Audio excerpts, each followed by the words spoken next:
Wish কেয়ারের product ingredients list যতটা কুল, ব্যবহারের পরেও কি আপনি সেটাই মনে হয়? পুরো ভিডিওটি দেখতে হবে। প্রথমে কথা বলবো আনারাম রোল অন সিরামটিকে নিয়ে। সিরামটি অনলাইন প্ল্যাটফর্মে খুবই hype for their ingredient list. রয়েছে 5% HA, 3% kojic acid, hyaluronic acid, liquorice and cica extract. এছাড়াও রয়েছে গ্লাইকলিক অ্যাসিড, অ্যালোভেরা এবং witch hazel extract. Private part বিভিন্ন কারণে কালো ছোপ ছোপ দাগ পড়ে যায় অনেক সময়। এইচএ এবং কজিক অ্যাসিড আমাদের এই দাগগুলোকে লাইট ওয়েট করতে খুবই হেল্পফুল। ইউজ করার আগে বোতলটি শেক করতে হবে।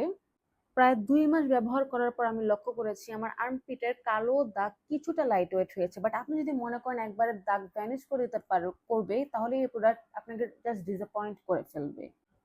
প্রোডাক্টের টেক্সচার যদি দেখাই, দেখতে পারবেন একটু ওয়াটারি এবং খুবই মাইল্ড স্মেল, আপনার ভালো লাগবে স্মেল।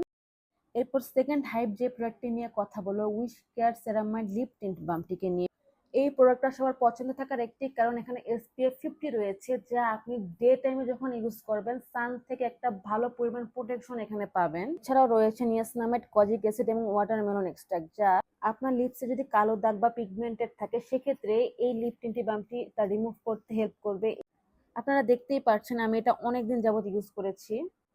ডে টাইমে ইউজ করার জন্য এটা সত্যি খুব অ্যামেজিং একটা লিপ টিন্ট বাম। টেক্সচারটা যদি আমি একটু সস করে দেখাই, দেখতে পারবেন এটা ইউজ করার পর আপনার এরিয়াটা পিঙ্ক পিঙ্ক হয়ে থাকবে এবং এটা সত্যি মানে দেখতে খুবই সুন্দর লাগবে। আপনারা লিপস্টিক ছাড়াও অনেকে বের হতে পারবেন। চাইলে আমি আরেকটু ভালো করে যদি দেখাই। সো আজকের এই রিভিউ আপনাদের কেমন লাগলো, আপনারা আপনাদের মতামত অবশ্যই কমেন্ট সেকশনে জানাবেন। আসসালামু আলাইকুম সবাইকে।